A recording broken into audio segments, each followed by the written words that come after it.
unsa kay gipangita karon sa among iro mga guys. Oh. Naga agiw naman.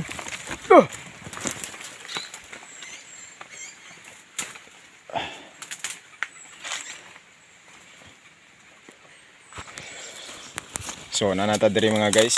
So ana gyud. Kita na kita ron. No.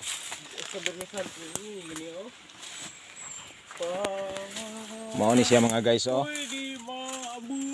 Mga guys, mao ni siya dahon mga guys pero kini mga guys oh. Mao ni siya mga guys nya. Pag imuha ni siya kuanon mga guys, dili gini siya mao. Atik ra ni mga guys. Kita kani mga guys oh.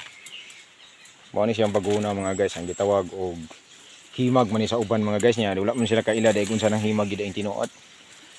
Pero kini siya mga guys, di gini siya mao. Pamamaor gini siya. Dad-aning dahon na mao. Kaya aron makabalo mo unsa gini siya. Dito tag liguan guys. Nya i-compare nato na sa original gyud.